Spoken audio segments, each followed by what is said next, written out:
नमस्कार जोहार, मैं राजू और आप देख रहे हैं 24 झारखंड न्यूज। चलिए जानते हैं झारखंड की सुबह से लेकर शाम तक की तमाम बड़ी खबरों को।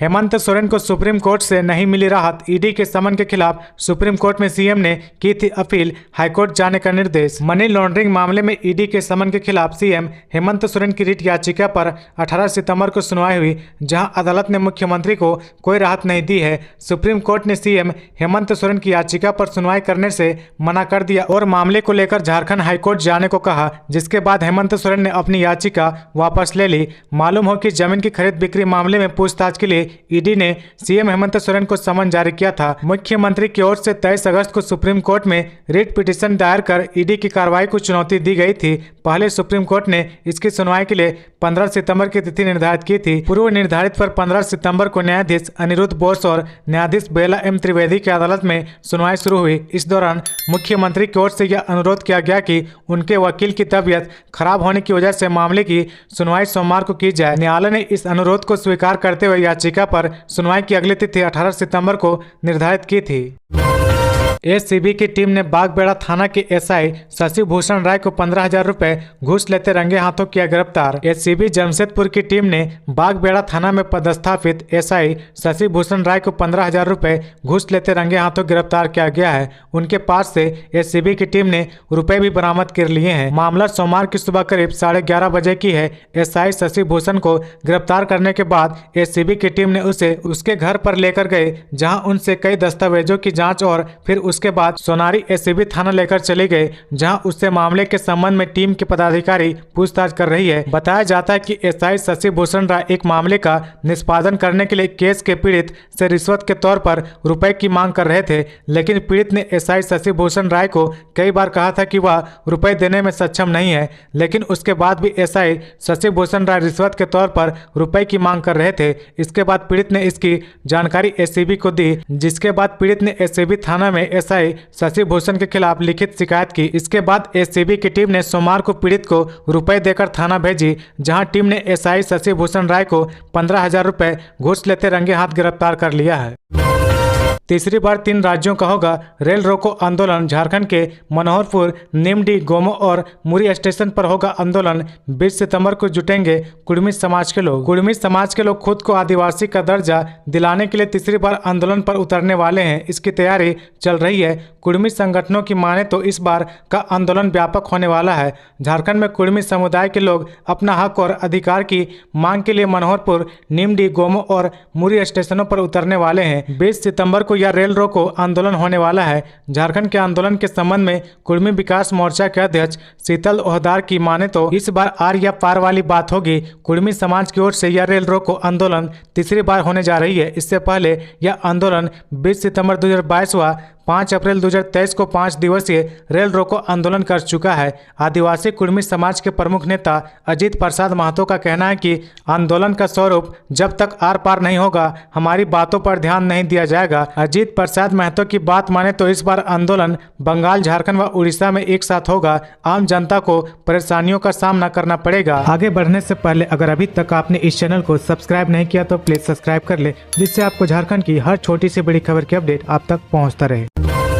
जेएसएससी ने मैट्रिक स्तर संयुक्त प्रतियोगिता परीक्षा के उम्मीदवारों के लिए जारी किया जरूरी नोटिस। झारखंड में मैट्रिक स्तर संयुक्त प्रतियोगिता परीक्षा की वैकेंसी के लिए आवेदन करने वाले के लिए बड़े काम की खबर है। दरअसल झारखंड कर्मचारी चयन आयोग ने इन उम्मीदवारों के लिए एक विज्ञापन जारी किया है, जिसमें उन्होंने कहा कि जिन लोगों ने निर्धारित समय अवधि तक फीस का भुगतान नहीं किया है तो वे 22 सितम्बर तक भुगतान कर ले, नहीं तो आपका आवेदन रद्द किया जा सकता है। इसके लिए आज से ही कर्मचारी चयन आयोग ने लिंक उपलब्ध करा दिया है। झारखंड कर्मचारी चयन आयोग ने जारी विज्ञापन में कहा कि मैट्रिक स्तर संयुक्त प्रतियोगिता परीक्षा के लिए ऑनलाइन आवेदन दिनांक 9/8/2023 से 11/8/2023 तक की मध्य रात्रि तक आमंत्रित किए गए थे, जबकि परीक्षा शुल्क भुगतान करने के लिए दिनांक 5/8/2023 की मध्य रात्रि तक निर्धारित की गई थी।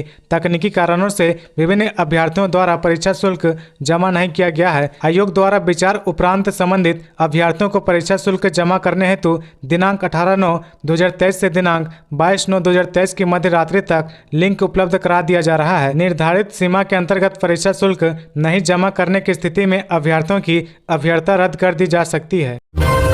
झारखंड में बदला मौसम का मिजाज, येलो अलर्ट जारी, हल्के से मध्यम दर्जे की बारिश की संभावना। झारखंड में 18 सितंबर से लेकर 21 सितंबर तक के लिए येलो अलर्ट जारी कर दिया गया है। इस दौरान राज्य में कई स्थानों पर हल्के से मध्यम दर्जे की बारिश हो सकती है। मौसम विभाग ने अगले 1 से 2 दिनों में तापमान में भी 2 से 3 डिग्री की गिरावट होने की संभावना जाहिर की है। मौसम विभाग के अनुसार किसानों को इससे राहत मिलने की संभावना है। मौसम विभाग के वैज्ञानिक अभिषेक आनंद ने कहा कि मानसून के विदाई के वक्त राज्य के विभिन्न हिस्सों में होने वाली बारिश से किसानों को बड़ी राहत मिल सकती है। बारिश की कमी की भी काफी हद तक भरपाई हो रही है। मौसम विभाग के अनुसार राज्य में 21 सितंबर तक बारिश की संभावना है। अगले 5 दिनों तक राज्य में मौसम को लेकर किसी बड़े बदलाव की संभावना जाहिर नहीं की गई है। अपनी हद में रहे टाटा कंपनी ने दुर्गा पूजा की वैधि तोड़ी तो बड़ा बवाल। बन्ना गुप्ता बोले, हिंदू आस्था से खिलवाड़ बर्दाश्त नहीं। झारखंड के जमशेदपुर में टाटा कंपनी के द्वारा कदमा में एलाइड दुर्गा पूजा समिति N1 टाइप में मां दुर्गा की पूजा वैधि तोड़ने पर बवाल मच गया। इस बात की खबर जैसे ही झारखंड के स्वास्थ्य मंत्री बन्ना गुप्ता को मिली, वे घटनास्थल पर पहुंचे और कंपनी के अधिकारियों को फटकार लगाया तथा तुरंत काम रुकवा दिया। स्वास्थ्य मंत्री बन्ना गुप्ता ने कंपनी द्वारा बनाई जा रही दीवार को खुद से तोड़ दिया और उसके बाद स्वयं नारियल फोड़कर वेदी की पूजा अर्चना की। उन्होंने कहा कि हिंदू आस्था के साथ खिलवाड़ बर्दाश्त नहीं किया जाएगा। उन्होंने अधिकारियों को स्पष्ट करते हुए कहा कि मां दुर्गा की पूजा यहीं होगी और कंपनी अपनी हद में रहे। उन्होंने कहा कि कंपनी आस्था के साथ खिलवाड़ ना करे, नहीं तो स्वयं आंदोलन करेंगे। उन्होंने कहा कि इसकी शिकायत कंपनी के उच्च अधिकारियों से करेंगे। स्वास्थ्य मंत्री बन्ना गुप्ता ने ऐलान किया कि मंगलवार से वे अपने निजी कोष में मां की वेदी का निर्माण कराएंगे और स्वयं की कार सेवा करेंगे।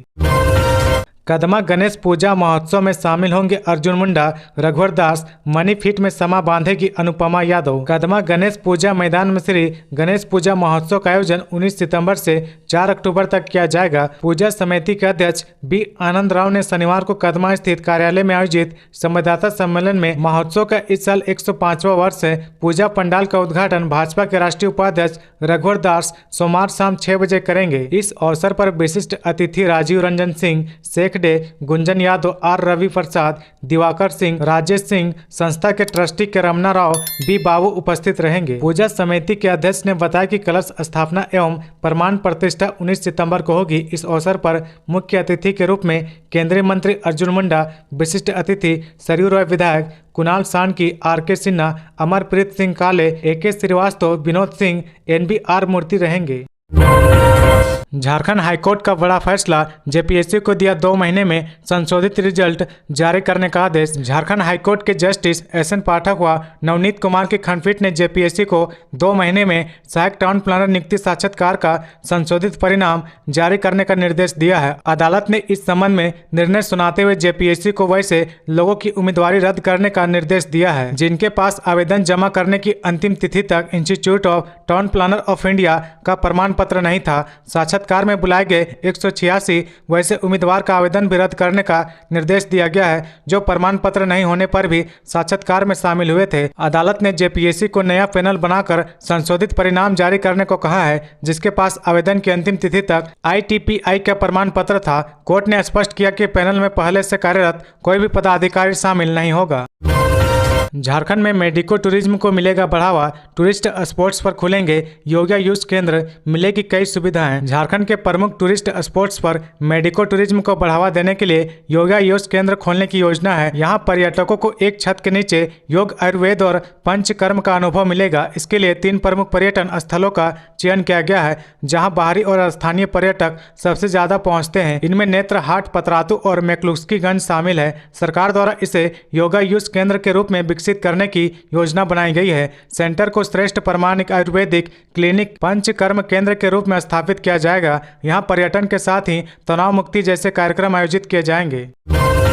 ट्यूब मेकर्स में बोनस समझौता, कर्मचारियों को कम से कम 33,151 रुपये मिलेंगे। जमशेदपुर स्थित ट्यूब मेकर्स में बोनस समझौता हो गया है। विश्वकर्मा पूजा के दिन 17 सितंबर को यूनियन और प्रबंधन के बीच बोनस समझौता पर हस्ताक्षर हुआ है। इस साल कंपनी के कामगारों को 20% बोनस मिलेगा। न्यूनतम बोनस 33,151 रुपये और अधिकतम बोनस 57,070 रुपये मिलेंगे। कर्मचारियों के बैंक अकाउंट में इसी महीने बोनस की राशि ट्रांसफर कर दी जाएगी। Tube makers club and the canteen hotel and restaurant workers union और मैनेजमेंट के बीच वार्ता हुई है। इसमें प्रबंधन के कंपनी की वित्तीय स्थिति के बारे में जानकारी दी। साथ ही कहा कि वर्ष 2022-23 के लिए कर्मचारियों को बेसिक और डीए का 20% बोनस मिलेगा। हालांकि कंपनी ने यह भी कहा कि कर्मचारियों को कंपनी की सेहत सुधारने के लिए प्रयास करने होंगे। अगर ऐसा नहीं हुआ तो अगले साल इतना बोनस देना संभव नहीं हो पाएगा। अब तक नहीं आई जेएसएससी एलडीसी की वैकेंसी, छात्र हो रहे परेशान। बीते एक साल में 3 बार जारी हो चुका है संशोधित कैलेंडर। झारखंड में सरकारी नौकरी करना है तो आपको धैर्य बनाकर रखना होगा। ऐसा इसलिए क्योंकि राज्य कर्मचारी चयन आयोग ने अभी तक लोअर डिवीजन क्लर्क यानी कि एलडीसी की वैकेंसी नहीं निकाली है, जबकि जेएसएससी द्वारा जारी कैलेंडर के अनुसार बीते माह अगस्त में ही वैकेंसी का विज्ञापन जारी होना था। वैकेंसी नहीं आने से छात्र परेशान है। वहीं बीते एक साल में 3 बार संशोधित कैलेंडर जारी हो चुका है। वे जल्द से जल्द एलडीसी समेत अन्य परीक्षाओं का विज्ञापन जारी करने की मांग कर रहे हैं। साल 2022 में जून माह में झारखंड सरकार ने 900 से अधिक पदों पर वैकेंसी निकाली थी, लेकिन हाईकोर्ट के द्वारा नियोजन नीति रद्द हो जाने से जेएसएससी द्वारा जारी विज्ञापन रद्द हो गया था। इसके बाद छात्रों ने जमकर बवाल काटा, जिसके बाद सीएम हेमंत सोरेन ने कहा था कि छात्रों को आश्वस्त किया गया कि वे जैसा चाहेंगे वैसा ही होगा। जिसके बाद जेएसएससी ने नियमावली में बदलाव करते हुए साल 2023 में दोबारा संशोधित कैलेंडर जारी किया, लेकिन समय पर कोई भी वैकेंसी का विज्ञापन नहीं जारी हो सका है। अंत में जेएसएससी को दोबारा इसी साल के मध्य में दोबारा परीक्षा कैलेंडर जारी करना पड़ा। धनबाद में साइबर ठगी के लिए ग्रामीणों से खुलवाते थे बैंक खाता। धनबाद के गोविंदपुर में ग्रामीण से प्रधानमंत्री योजना, सुखाड़ राहत योजना सहित दूसरे योजनाओं के नाम पर अकाउंट में साइबर ठगी का पैसा मांगने वाले 2 अपराधियों को ग्रामीणों ने पकड़कर साइबर थाना में सौंप दिया है। साइबर थाने की पुलिस दोनों से पूछताछ कर रही है। पकड़े गए अपराधी निरसा का संजय चौधरी और दूसरा बगसुमा का रहने वाला। अभी तक की पूछताछ में दोनों ने बताया कि वह लोग साइबर ठगी का काम करते हैं। इस दौरान वे लोग झारखंड, बिहार और दिल्ली सहित कई राज्यों के लोगों से ठगी करते थे। ठगी का पैसा मांगने के लिए ही ग्रामीण का बैंक खाता खुलवाते थे। लगभग 2 दर्जन ग्रामीण का बैंक खाता दोनों अपराधी खुलवा चुके थे, मगर बैंक खाते का जानकारी ग्रामीणों को देते नहीं थे। वह जब भी अपनी योजना के पैसे की मांग करते थे, उन्हें नगद में कुछ पैसे पकड़ा देते थे। दोनों साइबर अपराधी लगातार ऐसी हरकत कर रहे थे, जिसके बाद ग्रामीणों को शक हुआ कि यह लोग साइबर अपराध से जुड़े हुए हैं। उसके बाद उन्हें पकड़कर पहले गोविंदपुर थाना और फिर साइबर थाना ले जाया गया। साहेबगंज के कटरगंज में 2 पक्षों में मारपीट, 3 राउंड हुई हवाई फायरिंग। साहेबगंज जिरवा बाड़ी ओपी क्षेत्र अंतर्गत कटरगंज मोड़ के निकट पुराने रंजिश में 2 राउंड गोली चलने का मामला प्रकाश में आया है। मिली जानकारी के अनुसार कटरगंज निवासी अजगेबी यादव और राजन यादव के बीच रास्ते पर पत्थर के कारण विवाद हो गया। अजगेबी यादव अपने घर के पास रखे पत्थर को हटाने की कोशिश कर रहे थे। इसी दौरान दोनों में तू-तू मैं शुरू हो गई। देखते ही देखते मामूली कान्हा सुनी विवाद में तब्दील हो गया और एक तरफ से राजन का बेटा चतुरी यादव उर्फ राहुल दहशत फैलाने की नियत से 3 राउंड हवाई फायरिंग किया। इधर जैसे ही इस बात की सूचना जिरवाबाड़ी ओपी को मिली, वे दल बल के साथ घटनास्थल पर पहुंचकर मामले की छानबीन में जुटे। इस बात की खबर पाते ही एसडीपीओ राजेंद्र दुबे व नगर प्रभाग पुलिस निरीक्षक शशि भूषण चौधरी, नगर थाना प्रभारी अमित गुप्ता घटनास्थल पर पड़ताल में जुट गए हैं। तो ये थी आज की झारखंड की टॉप बड़ी खबरें। इसी तरह झारखंड की हर छोटी सी बड़ी खबर देखने के लिए आप हमारे चैनल 24 झारखंड न्यूज को सब्सक्राइब करके बेल आइकन प्रेस कर ले, जिससे आपको झारखंड की हर छोटी सी बड़ी खबर की अपडेट आप तक पहुंचता रहे। तो आज के लिए बस इतना ही। हमें दीजिए इजाजत, फिर मिलते हैं नेक्स्ट न्यूज में।